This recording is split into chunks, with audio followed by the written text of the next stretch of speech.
ಶ್ರೀ ಗುರುಭ್ಯೋ ನಮಃ. ಶ್ರೀಕೃಷ್ಣಾಯ ನಮಃ. ಎಲ್ಲರಿಗೂ ನಮಸ್ಕಾರ. ನಾಡದ್ದು ಬರುವ 16ನೇ ತಾರೀಕು ಗೋಕುಲಾಷ್ಟಮಿ ವ್ರತ ಅನುಷ್ಠಾನ. ಏಕಾದಶಿ ಹೇಗೋ ಅದೇ ಮಾದರಿ ಗೋಕುಲಾಷ್ಟಮಿಯು ಉಪವಾಸವೇ ಮಾಡಬೇಕು. ಬೆಳಿಗ್ಗೆ ಸಾಲಗ್ರಾಮ ಪೂಜೆ ಮಾಡುವಂಥವರಾಗಿದ್ದರೆ ಸ್ನಾನ ಸಂಧ್ಯಾ ವಂದನ, ದೇವರ ಪೂಜೆ, ಏಕಾದಶಿ ಏನು ಪೂಜೆಯೋ ಅದೇ ಅನುಷ್ಠಾನತನ ಆವತ್ತಿನ ದಿನ ದೇವರ ಪೂಜೆಯು ಮಾಡಿ ರಾತ್ರಿ 10 ಮಿನಿಮಮ್ ಸ್ನಾನವನ್ನು ಮಾಡಿ ದೇವರ ಪೂಜೆಯನ್ನು ಮಾಡಬೇಕು. ಮಾಡಿ 12 ಗಂಟೆಗೆ ದೇವರ ಪೂಜೆ ಎಲ್ಲ ಮುಗಿಸಿ ಸರಿಯಾಗಿ ರಾತ್ರಿ 12 ಗಂಟೆಗೆ ದೇವರು ಹುಟ್ಟುವ ಸಂದರ್ಭ. ಆ ಹೊತ್ತಿಗೆ ಕೃಷ್ಣನಿಗೆ ಅರ್ಘ್ಯ ಕೊಡೋದು ತುಂಬ ವಿಶೇಷ ಅಂತ ಶಾಸ್ತ್ರದಲ್ಲಿ ಹೇಳ್ತಾರೆ. ಶಾಸ್ತ್ರದಲ್ಲಿ ಹೇಳಿದ್ದು ಆ ಕಾಲದಲ್ಲಿ ಅದನ್ನು ಹೇಳಿದ್ದಾರೆ. ಕಲಿಯುಗ ಹಾಗೆ ಅಂತ ಹೇಳಿ ಇವತ್ತಿನ ದಿನ ಏನು ಅವರವರ ದೇಹ ಸೌಕರ್ಯ ಇದೆಯೋ ಅದನ್ನು ಅವರು ನೋಡಿಕೊಬೇಕು. ಅವರವರ ದೇಹದ ಏನು ಅನುಕೂಲ ಎಂಬುದು ಅವರವರಿಗೆ ತಿಳಿಯೋದು. ಅದನ್ನು ರಕ್ಷಣೆ ಮಾಡಬೇಕು. ಅದೇ ಹೊತ್ತಿಗೆ ಶಾಸ್ತ್ರವೂ ಬಿಡಬಾರ್ದು. ಅದೇ ಹೊತ್ತಿಗೆ ದೇಹವೂ ರಕ್ಷಣೆ ಮಾಡಬೇಕು. ದೇಹ ಚೆನ್ನಾಗಿದ್ದರೆ ತಾನೇ ಶಾಸ್ತ್ರನ ಅನುಷ್ಠಾನ ಮಾಡೋಕ್ಕಾಗೋದು, ವ್ರತಗಳೆಲ್ಲ. ಆದಷ್ಟು ಅದನ್ನು ಅವರವರು ನೋಡಿಕಿಲ್ರಿ. ಪೂಜೆಯೆಲ್ಲ ಮುಗಿಸಿ ರಾತ್ರಿ 12 ಗಂಟೆ ಕೊಡೋದು ತುಂಬ ವಿಶೇಷ. ಸೌಕರ್ಯ ನೋಡಿಕಿಲ್ರಿ. ಪೂಜೆ ಮಾಡೋಂಥವ್ರು ಮೊದಲೇ ಅರ್ಘ್ಯವನ್ನು ಕೊಟ್ಟು ಆಮೇಲೆ ಉಳಿದವರು ಕೊಡೋದು ಅಂತ. ಒಂದು ಶಂಖದಲ್ಲಿ ನೀರು ಹಾಕಿ 3 ಸಲ ಕೈಯಲ್ಲಿ ನಿಂಬೆಹಣ್ಣು, ಬಂಗಾರ ಕಾಯಿನ್ಸ್ ಅಥವಾ ಹಳೆ ಹಿತ್ತಲೆ ಕಾಯಿನ್ಸ್ ಇದ್ದರೆ ಇಟ್ಟುಕೊಂಡು ಮಾಡಬಹುದು. ಬೇರೆ ಕಾಯಿನ್ಸ್ ಯಾವುದು ಇಟ್ಟುಕೊಬಾರ್ದು ಹಾಗೆ ಅಂತ. ಯಾಕಂದರೆ ಅದು ಎಲ್ಲರೂ ಫೋಟೋ ಹಾಕಿರ್ತಾರೆ, ರಾಜೀವ್ ಗಾಂಧಿ, ಇಂದಿರಾ ಗಾಂಧಿ ಅಂತ. ಆದ ಕಾರಣ ಅದನ್ನು ಇಟ್ಟಬಾರ್ದು ಅಂತ ಹೇಳ್ತಾರೆ. ಆದಷ್ಟು ಬಂಗಾರ ಕಾಯಿನ್ಸು, ಬೆಳ್ಳಿ ಲಕ್ಷ್ಮಿ ಕಾಯಿನ್ಸು ಇತ್ಯಾದಿ ಇಟ್ಟುಕೊಂಡು, ಇಲ್ಲಾದರೂ ಹಿತ್ತಲೆ ಕಾಯಿನ್ಸು ಇಟ್ಟುಕೊಂಡು ಮೊದಲೇ ಕೃಷ್ಣನಿಗೆ ಅರ್ಘ್ಯ ಶಂಖದಲ್ಲಿ ನೀರು ಹಾಕಿ ಮೊದಲೇ ಅರ್ಘ್ಯವನ್ನು ಕೊಡಬೇಕು.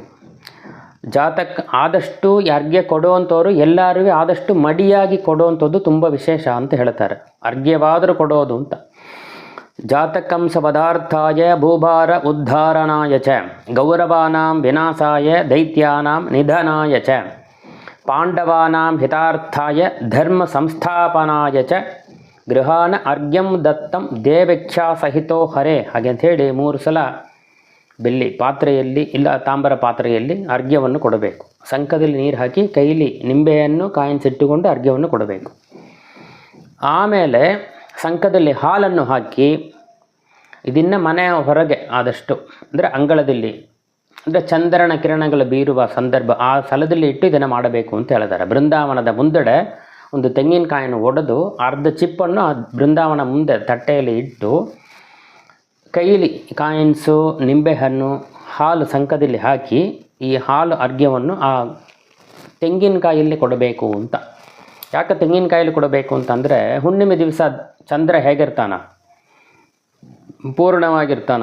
ಆ ಒಡೆದ ತೆಂಗಿನಕಾಯಿ ನೋಡಿರಿ ಅಂತಂದರೆ ಆ ಪೂರ್ಣವಾಗಿ ಕರೆಕ್ಟಾಗಿ ರೌಂಡಾಗಿರ್ತಾನೆ ನೋಡ್ರಿ.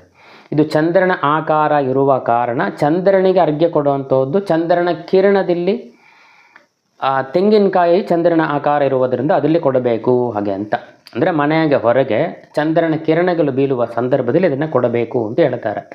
ಆದಷ್ಟು ರಾತ್ರಿಯಲ್ಲಿ ಕೊಡೋದು ವಿಶೇಷ ಅಂತ. ಕ್ಷೀರೋದ್ಧಾರಣವ ಸಂಭೂತ ಅತ್ರಿ ಗೋತ್ರ ಸಮುದ್ಭವ ಗೃಹಾನ ಅರ್ಘ್ಯಂ ಮಯಾ ದತ್ತಂ ರೋಹಿಣ್ಯ ಸಹಿತ ಸಚಿನ್ ರೋಹಿಣಿ ಸಹಿತ ಬಾಲಚಂದ್ರಾಯ ನಮಃ ಇದಮರ್ಘ್ಯಂ ಇದಮರ್ಘ್ಯಂ ಇದಮರ್ಘ್ಯಂ ಹಾಗೆಂತ 3 ಸಲ ಆ ಹಾಲಿಂದ ಅರ್ಘ್ಯವನ್ನು ಕೊಟ್ಟು ಕೈಯನ್ನು ಒರೆಸಿಕೊಂಡು ದೇವರನ್ನು ಪ್ರಾರ್ಥನೆ ಮಾಡಬೇಕು. ಅಧ್ಯ ಸ್ಥಿತ್ವ ನಿರಾಹಾರ ಸ್ವಭೂತೆ ಪರಮೇಶ್ವರ ಭೋಕ್ಷ್ಯಾಮಿ ಪುಂಡರೀಕಾಕ್ಷ ಯಸ್ಮಿನ್ ಜನ್ಮಾಷ್ಟಮಿ ವ್ರತೆ. ಅಂದರೆ ಇದಕ್ಕೇನೆಂದರೆ ಅಧ್ಯ ಅಂದರೆ ಇವತ್ತಿನ ದಿವಸ ಈ ಅರ್ಘ್ಯವನ್ನು ಕೊಟ್ಟಿದ್ದಾನೆ. ಕೃಷ್ಣಾಷ್ಟಮಿ ಈ ದಿವಸ ನಿರಾಹಾರ ಉಪವಾಸ ಇದ್ದು ಬೆಳಿಗ್ಗೆ ಪಾರಣೆಯನ್ನು ಮಾಡುತ್ತಾನೆ ಅಂತ ಈ ಶ್ಲೋಕದಲ್ಲಿ ನಾವು ಹೇಳಿ ದೇವರಲ್ಲಿ ಪ್ರಾರ್ಥನೆ ಮಾಡ್ತೇವೆ. ಅವರವರ ಮಠದ ಸಂಪ್ರದಾಯದಲ್ಲಿ ಶ್ರಾರ್ಧ ಬರ್ತದೆ ಅಂತ ಇಟ್ಟುಕೊಳ್ರಿ. ಯಾವತ್ತು ಅವರವರ ಮಠ ಸಂಪ್ರದಾಯ ರಾತ್ರಿ ಶ್ರಾರ್ಧ ಮಾಡಬೇಕು ಅಂತಂದರೆ ಆ ಮಠದ ಸಂಪ್ರದಾಯ ಪ್ರಕಾರ ಅದನ್ನು ನೋಡಿಕೊಬೇಕು. ಅವರವರು ಮರುದಿವಸ ಶ್ರಾರ್ಧ ಮಾಡುವಂಥವ್ರು ಅದನ್ನು ಅವರವರ ಮಠದ ಸಂಪ್ರದಾಯ ಹೇಗೋ ಅದನ್ನು ಫಾಲೋ ಮಾಡಬೇಕು. ಆದಷ್ಟು 12 ಗಂಟೆಗೆ ಕೊಡುವಂಥದ್ದು ತುಂಬ ಶ್ರೇಷ್ಠ.